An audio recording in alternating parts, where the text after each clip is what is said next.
क्या हो रहा है आपको? क्या तकलीफ है आपको? सुने नहीं आता ना तुम क्या?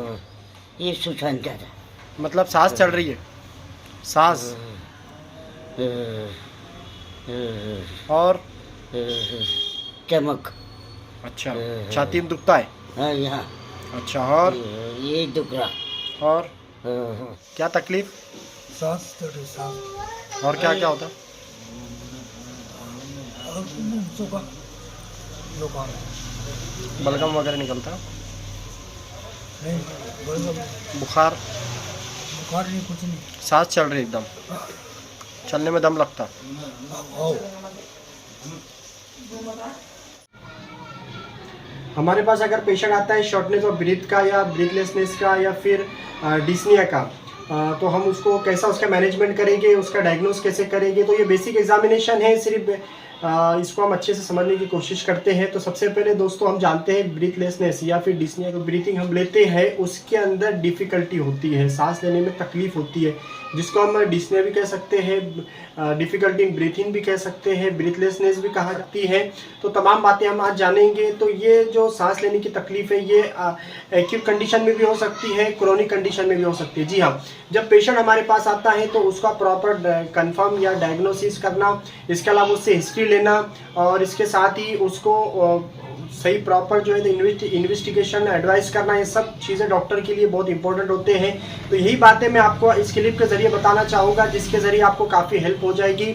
और जो स्टूडेंट अभी पढ़ रहे हैं उनको एक किसी केस स्टडी के अंदर भी ये सब जो पॉइंट्स है सब हेल्पफुल होंगे, बहुत ही हेल्पफुल होंगे। तो मान लो एक पेशेंट आता है हमारे पास और जो इस तरह की कंप्लेन करता है, तो ये ब्रीथलेसनेस की जो प्रॉब्लम है या फिर सांस लेने में जो तकलीफ उसको हो रही है डिस्निया की, तो इसके लिए इससे रिलेटेड हमको बहुत सारी चीज़ें जो है तो रिकॉग्नाइज यानी कि रिमाइंड करना है, बहुत सारी चीज़ों को बारे में हम तो गौर करना है। तो सबसे पहले तो मैं आपको बता दूं, ये जो प्रॉब्लम है दोस्तों ये उसको एक्यूट, क्रोनिक अलग अलग फॉर्म में हो सकता है। तो उसको हम जब हिस्ट्री लेंगे तो हमको पता चलेगा। तो एक्यूट के अंदर भी है, जैसे कि मिनटों से लेकर घंटों तक की प्रॉब्लम हो सकती है। किसी को इंटरमिटेंट होती है, यानी कि महीनों महीनों प्रॉब्लम हो, इंटरमिटेंट उसको हम कहेंगे, यानी कम आइन गोज, कभी तकलीफ होती है कभी नहीं होती है। इस तरह की अलग अलग जो है तो वैरायटीज़ है, अलग अलग तकलीफ है। फिर हम पेशेंट से जब हिस्ट्री लेंगे कि वो आपको जिस तरह की तकलीफ है, तो मैं आपको बताऊंगा हिंट्स उसके कि किस तरह से हमको एग्जामिनेशन करना है। उससे पहले हम जान लेते हैं कि जो तकलीफ होती है डिफ़िकल्टी इन ब्रीथिंग में, तो उससे रिलेटेड और क्या क्या चीज़ें हमको देखने में मिलती हैं। जी हाँ दोस्तों, तो इसके लिए सबसे पहले तो याद रखिए चेस्ट के अंदर क्या होगा, एक टाइटनेस फील होगा। ब्रीथिंग के अंदर प्रॉब्लम हो रही है तो जाहिर सी बात है हमारे जो है तो ऐसा महसूस होगा कि यानी कि दम घुटा जा रहा है, सफोकेशन यानी दम घुटने जैसा का फील होगा। उसके अलावा जो नोस्ट्रिल्स है ये, इससे भी हम अंदाज़ा लगा सकते हैं। इस तरह सांस लेने के दौरान जो है तो बीजिंग साउंड का पैदा यानी सीटी की आवाज़ का पैदा होना, या फिर पेशेंट से पूछ सकते हैं इस तरह की कोई आवाज़ आती है कि आप सांस लेने के वक्त में। तो इस तरह से ये उसके साइन एंड सिम्टम्स नज़र आएंगे, अलामतें नज़र आएगी। चलने में कभी कभी दम लगता है, यानी इस तरह के हमको पूछना होगा। डिफ़िकल्टी इन ब्रीथिंग, जब चलते हैं तो उस वक्त दर्द है क्या, इस तरह की कोई तकलीफ है क्या चलने के औकात में, ये भी उससे पूछा जाता है। इसके अलावा लेटने के हालत में इस तरह की कोई तकलीफ होती है क्या, या फिर कोई स्पेसिफिक कोई ऐसा टाइम है जिस वक्त तकलीफ ज़्यादा होती है। तो इस तरह से हम उसको, तो इस तरह से दोस्तों हमको हिस्ट्री लेना होती है। हिस्ट्री के वक्त में उसका एज बहुत इंपॉर्टेंट होता है, उसका ऑक्यूपेशन या कारोबार क्या है, क्योंकि बहुत सारे ऐसे बिजनेस या कारोबार होते हैं जिसकी वजह से लोगों को इस तरह की प्रॉब्लम क्रिएट हो सकती है मे बी। तो इस तरह से उसकी हिस्ट्री, ऑक्यूपेशन है, एज है, उसके अलावा उसके जो है तो कोई हैबिट वगैरह है, जैसे कि स्मोकिंग वगैरह की अगर कोई हैबिट है तो वो भी उसमें पूछा जा सकता है। इस तरह के कोई मेडिकेशन अगर उसकी चल रही है तो उसको भी हमको मालूम करना है। इस तरह फैमिली हिस्ट्री भी इसमें बहुत इंपॉर्टेंट होती है, किसी को लंग से रिलेटेड प्रॉब्लम थी क्या, या फिर कार्डियक से रिलेटेड प्रॉब्लम थी क्या, या फिर इस तरह से यानी डिफिकल्टी इन ब्रीथिंग की प्रॉब्लम तुम्हारे घर में, यानी कि फैमिली हिस्ट्री में अगर हम मालूम करें कि आपको किसी के यहाँ पर थी क्या। तो इस तरह से उसको जनरली मेडिकेशंस वगैरह का कोई, या फिर एलर्जी वगैरह का, या फिर इसी तरह की कोई पास हिस्ट्री वगैरह उसको पूछें तो इस तरह से, या फिर कोई सफ़र उसका ट्रैवलिंग वगैरह हुई, क्योंकि ये संक्रमित भी हो सकता है, किसी इन्फेक्शन की वजह से हो सकता है। तो इस तरह से उसकी हम प्रॉपर हिस्ट्री लेंगे दोस्तों। अब मैं आपको इससे पहले कि हम पेशेंट को चेक करने से एक अंदाज़ा लगा सकते हैं कि इसको जो breathing in difficulty in breathing हो रही है तो इसको क्या प्रॉब्लम से हो रही है, उससे पहले इसके काउजेस बता देता हूँ जी। तो दोस्तों डिफिकल्टी ब्रीथिंग या ब्रीथलेसनेस की जो प्रॉब्लम है ये सिर्फ लंग से रिलेटेड नहीं होता है, बल्कि से ज़्यादातर ये दो ही सिस्टम इसके कॉज होते हैं, यानी इससे अंदर मौजूद किसी तरह की एबनॉर्मलिटी यानी कि कार्डियोवैस्कुलर सिस्टम और लंग्स के अंदर अगर कोई एबनॉर्मलिटी है किसी तरह की तो उसकी वजह से ज़्यादातर चांस यही है, मगर इसके अलावा भी दूसरे भी इसके काउजेस हो सकते हैं। तो काउजेस को हम जो है तो डिस्कस करने से पहले दोस्तों इसको एक्यूट, दोस्तों अगर एक्यूट कंडीशन की अगर हम बात करेंगे तो एक्यूट कंडीशन के अंदर सबसे पहले तो अस्थमा की वजह से ये हो सकता है, साथ ही एंजाइटी, नीमोनिया, चोकिंग, साथ ही दोस्तों एलर्जिक रिएक्शन की वजह से भी भी हो सकता है, एनीमिया की वजह से भी हो सकता है। डिफिकल्टी इन ब्रीथिंग का पेशेंट कल ही मेरे पास ओपीडी के अंदर आया था, तो लेकिन उनका जो दूसरे सिस्टम मैंने जब एग्जामिनेशन किया तो इस तरह की कोई प्रॉब्लम नहीं थी, बट मैंने जब उनका एचबी चेक किया, एचबी मालूम होने के बाद मुझे ऐसा महसूस हुआ क्लिनिकली जब मैंने उनको डायग्नोस किया तो पता चला कि हाँ एचबी कम था, इतना कम था कि सिर्फ आई थिंक 4.8 उनका एचबी था, जिसकी वजह से उनको इस तरह की प्रॉब्लम होती है। तो जी हाँ दोस्तों, बहुत ज़्यादा ब्लड लॉस हो गया है या किसी और वजह से ब्लड अगर लॉस है या कम है या एचबी कम है तो जिसकी वजह से भी इसकी वजह से भी ब्रीथिंग के अंदर जो तो डिफिकल्टी ब्रीथिंग होती है। एक्यूट कंडीशन के अंदर ये भी एक प्रॉब्लम, सांस लेने में दम घुटना महसूस होता है, तो कार्बन मोनोऑक्साइड के जो है तो बहुत ज़्यादा एक्सपोजर होने की वजह से भी सफोकेशंस का या दम घुटने का या फिर डिफिकल्टी इन ब्रीथिंग की प्रॉब्लम हो सकती है। ब्रीथिंग की प्रॉब्लम हो रही है अगर डिफिकल्टी इन ब्रीथिंग के एक्यूट कंडीशन में तो हार्ट फेलर भी मे बी कॉज है, और हार्ट फेलर का बहुत सारी वजहात है, लेकिन उसके अंदर हम देखेंगे तो हाइपोटेंशन, जी हाँ दोस्तों, जो ब्लड प्रेशर हमारा बहुत ज़्यादा अगर लो हो गया है, लो हो गया है, तो जिसकी वजह से भी हार्ट फेलर होता है। हार्ट फेलर होने की वजह से डिफिकल्टी इन ब्रीथिंग की प्रॉब्लम हो सकती है। लंग्स अगर कोलैप्स हो जाते हैं, ये बहुत सारी वजह से होता है। हमने देखा कोविड के अंदर लोगों के सडनली लंग्स जो है तो कोलैप्स हो जाते थे और उनको इस तरह की प्रॉब्लमें आती थी। तो इस तरह से दोस्तों लंग्स के कोलैप्स होने की वजह से भी, फिर साथ ही हाइटल हर्निया की वजह से भी ये मे भी प्रॉब्लम हो सकती है। डिफिकल्टी इन ब्रीथिंग की एक्यूट कंडीशन हो सकती है हाइटल हर्निया की वजह से। और साथ ही जो हमारे लंग्स के अंदर ब्लड सिस्टम होता है वहाँ कई अगर क्लॉट हो जाता है ब्लड, जिसको हम लोग पल्मोनरी एम्बोलिज्म कह सकते हैं, तो उसकी वजह से भी डिफिकल्टी इन ब्रीथिंग हो सकती है। तो दोस्तों ये एक्यूट कंडीशन थी। एक्यूट कंडीशन ये सडन हो सकता है, सडन होने की वजह से हम लोग को प्रॉपर डायग्नोस करना बहुत इंपॉर्टेंट होता है, चाहे जनरल प्रैक्टिशनर हो, चाहे जनरल फिजिशियन हो, या फिर चाहे कोई भी जनरल या जो भी प्रैक्टिस है डॉक्टर की, तो उसके लिए बहुत बड़ा चैलेंज होता है। क्योंकि क्रोनिक अगर किसी को प्रॉब्लम है तो क्रोनिक में सबसे ज़्यादा इंपॉर्टेंट दोस्तों याद रखिए, क्रोनिक ऑब्स्ट्रक्टिव पल्मोनरी डिजीज़ यानी कि COPD का जो ज़्यादातर प्रॉब्लम ऐसे लोगों को क्या होता है कि अबर आ चुका है, यानी कि मौसम तब्दील हो चुका है, उस वक्त में बहुत ज़्यादा तकलीफ होती है लोगों को। इस तरह साथ ही शिद्दत से अगर गर्मी का मौसम है या ऐसे पेशेंट जो है तो सफ़र कर रहा है, कहीं पर ट्रैवलिंग कर रहा है, तो ऐसे में ऐसे पेशेंट को बहुत तकलीफ हो जाती है। साथ ही यानी कि किसी और वजह से जैसे एंजाइटी वगैरह की वजह से ऐसे तकलीफ पेशेंट को बढ़ जाती है।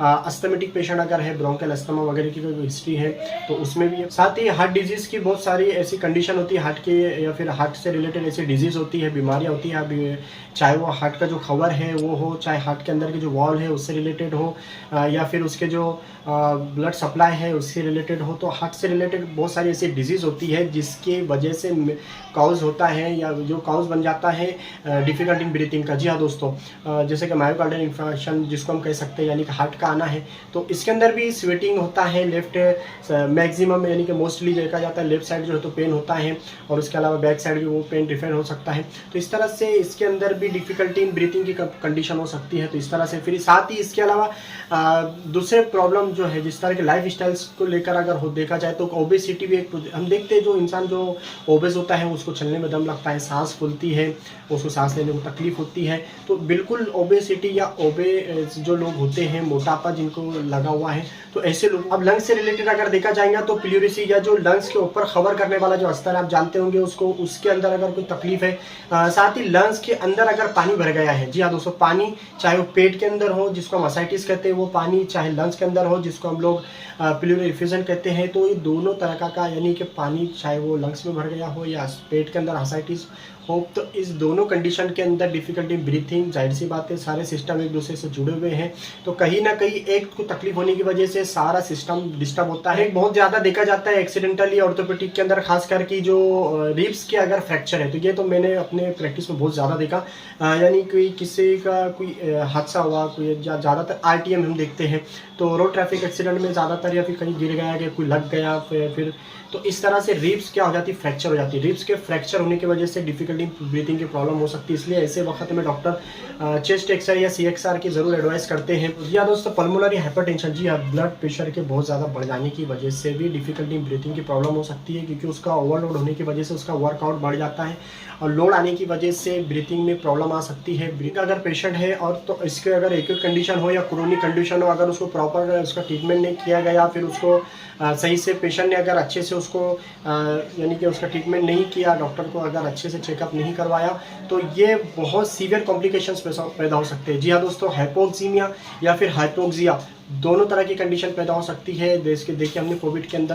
तो ये थे दोस्तों इसके कुछ काउजेस के बारे में। अब बात हम कर रहे हैं, वो सबसे इंपॉर्टेंट बात हम कर रहे हैं इसके एग्जामिनेशन के ताल्लुक से। जी हाँ, तो दोस्तों सबसे पहले मैं आपको बेसिक एग्जामिनेशन बता देता हूँ। जैसे कि मैंने शुरुआत में आपसे कहा कि हम हिस्ट्री से काफ़ी चीज़ें हमको जो है तो रूल आउट हो जाती हैं, तो हिस्ट्री मालूम हम जरूर करें। हिस्ट्री के अंदर पता होने के बाद जो है तो बेसिक जो तो कुछ हमको बेसिक एग्जामिनेशन करना है। बेसिक एग्जामिनेशन के अंदर हम देखेंगे कि सबसे ज़्यादा अगर किसी चीज़ को इंपॉर्टेंट है ब्रीथलेसनेस प्रॉब्लम या फिर डिफिकल्टी ब्रीथिंग की जो पेशेंट होता है उसके अंदर, या इससे इंपॉर्टेंट जो इसके अंदर होता है वो पल्स ऑक्सीमीटर का यूज़ करना या फिर ऑक्सीजन का लेवल मालूम करना, जिसको हम सैचुरेशन कहते हैं। जी हाँ, सैचुरेशन की वजह से हमको काफ़ी चीज़ें पता चल जाती है और जल्दी से एक्शन लेने में काफ़ी हेल्प हो जाती है। इसलिए हमारे पास सैचुरेशन प्रोब यानी पल्स ऑक्सीमीटर या फिर ऑक्सीजन लेवल चेक करने का इंस्ट्रूमेंट हमारे पास होना बहुत ज़रूरी है। चाहे हमारे पास छोटी OPD है, छोटा सेटअप है, या फिर हमारे पास बड़ा सेटअप है, लेकिन हमारा काम है जब पेशेंट हमारे पास आता है तो हम उसका सबसे पहले जो है तो दोस्तों पल्स ऑक्सीमीटर के जरिए से उसका सैचुरेशन चेक करें। सैचुरेशन के बाद उसका ब्लड प्रेशर चेक करें। उसके बाद पल्स के अंदर खासकर उसके राइदम को देखिए। राइदम की वजह से काफ़ी चीज़ समझ में आएंगी, तो राइदम भी देखिए। उसके अलावा उसके टेम्परेचर देखिए। टेम्परेचर की वजह से मे भी एनी इन्फेक्शन, कोई इन्फेक्शन हो सकता है जिसकी वजह से इस तरह की प्रॉब्लम हो सकती है, या फिर एलर्जी हुई हो किसी मेडिकेशंस वगैरह से या फिर किसी इंजेक्टेबल की वजह से। तो इस तरह से उसका एग्जामिनेशन करेंगे। फिर उसके बाद जो तो पल्स, सबसे पहले हमको इस तरह के बेसिक एग्जामिनेशन करना है। पेशेंट से कुछ सवाल पूछना है कि आपको जो यानी कि ब्रीथिंग की प्रॉब्लम हो रही है उसके साथ में आपको जो है तो फीवर है क्या, आपको खांसी आती है क्या, खांसी के साथ साथ आपको ब्रीजिंग वगैरह की कोई साउंड आती है क्या, इस तरह के सवाल करें। साथ में उसको गौर करें। उसका एग्जामिनेशन करने से तो उसका सबसे पहले एग्जामिनेशन करने से पहले हम हेड से शुरू करते हैं। तो एग्जामिनेशन करने के लिए सबसे इंपॉर्टेंट चीज़ याद रखें, साइनोसिस। जी हाँ दोस्तों, जहाँ पर खून की सप्लाई कम हो रही है यानी कि ऑक्सीजन की सप्लाई कम हो रही है, वहाँ पे उस एरिया को हम साइनोसिस कहेंगे। यानी कि वो एरिया जो होता है नीला पड़ जाता है, यानी नीला रंग का दिखाई देता है, जिसको हम साइनोसिस कहते हैं। यानी कि ऑक्सीजन की जो मात्रा है वो कम दिखाई देंगी। पेशेंट से पूछेंगे। उसके अलावा उसके जो है तो दोस्तों उसके दूसरे कंडीशन देखेंगे, एलाइनेजी जिसको यानी कहते हैं नाक के जो नोस्ट्रिल्स होते हैं, नाक के जो नथने जिसको कह सकते हैं, उसकी वजह से भी हमको काफ़ी चीज़ें अंदाज हो यानी कि जो ब्रीथिंग की जो कंडीशन है उसको कितनी तकलीफ हो रही है, तो उससे भी अंदाजा लगा सकते हैं हम। उसका ग्रेड पता कर सकते हैं कि उसको किस तरह की तकलीफ हो रही है। और साथ में दोस्तों उसके एडिमा देखना है, और पैरों के ऊपर या किसी और जगह पर अगर किसी तरह की स्वेलिंग है या नहीं है, वो उस तरह के स्वेलिंग भी अभी चेक करना है। उसके अलावा जो है तो हमको एब्डोमेन का एग्जामिनेशन करना है। इसके अंदर माइल्ड जो है तो हेपेटोमेगली वगैरह भी मिल सकता है, एसाइटिस वगैरह जैसा कि मैंने बताया आपको, वो भी हमको रूल आउट करना होता है। इसमें सबसे ज़्यादा इंपॉर्टेंट होता है दोस्तों वो है चेस्ट का एग्जामिनेशन। जी हाँ, चेस्ट का एग्जामिनेशन इसमें बहुत इंपॉर्टेंट होता है। उसमें व्हीजिंग साउंड है, रोंकाई है, और अगर रोंकाई प्लस पुअर एयर एंट्री है तो एम्फाइजिमा, और मरमर अगर है तो RHD मतलब रूमेटिक हार्ट डिजीज़। साथ ही fine creps in the lungs abscesses, तो और साथ में एक्यूट LVF है, यानी मायोकार्डियल इंफेक्शन है। तो इस तरह रही है एग्जामिनेशन के बाद भी, ऑक्सल्टेशन के बाद भी, तो मेटाबॉलिक कुछ डिजीज़ हो सकती है। उसको एडिक्ट यानी कि जो अगर स्मोकिंग वगैरह है या फिर उसका ओबेसिटी है तो उसको दूर करने की कोशिश करें। साथ ही इसके एक्शन की रही बात है अगर दोस्तों, या फिर मैनेजमेंट की जो बात रही, तो बिल्कुल ये सिर्फ और सिर्फ जो काउज है जो मैंने आपको एक्सप्लेन किया उस पर ही डिपेंड करेगा। वो आपको यानी कि देखना है, पेशेंट को रूल आउट करना है और अच्छे से उसको यानी कि उसको हायर सेंटर प्रेफर करना है, रिफर करना है, हायर सेंटर को रिफर करना है। तो जल्दी से हम उसको तरह करना है। इसके लिए हमको ECG बहुत इंपॉर्टेंट है। और साथ ही ऐसे पेशेंट को अगर बहुत ज़्यादा तकलीफ है तो उसको ICU के अंदर क्या करते हैं, प्रॉप-टप देते हैं दोस्तों। जी हाँ, उसका जो बेड होता है वो उसके बैक साइड से उसको थोड़ा सा ऊपर रखे, प्रॉप-टप जिसको हम कहते हैं। प्रॉप-टप की वजह से उसको सांस लेने में थोड़ी सी आसानी हो जाती है। और साथ ही उसको जल्द से जल्द हमको जो तो ऑक्सीजन का सप्लाई करना होता है, या फिर O2 उसको सप्लाई करना होता है, जो भी कंडीशन होती है। या फिर वो पेशेंट को अगर हम कहीं रिफर कर रहे हैं, कहीं भेज रहे हैं, तो उसको वहाँ तक जाने तक उसका ऑक्सीजन के लेवल के हिसाब से हमको अच्छे से रिफर करने तक उसके ऑक्सीजन लेवल को हमको जो है तो मैनेज करना होता है। तो ये थे दोस्तों डिफिकल्टी इन ब्रीथिंग के पेशेंट का मैनेजमेंट बेसिक लेवल पर। आई होप को तमाम बातें आपको समझ में आई होगी। अगर कोई कन्फ्यूजन है तो बिल्कुल क्वेश्चन कीजिए, कमेंट कीजिए, मैं उसका जवाब आपको दूंगा। Thank you very much.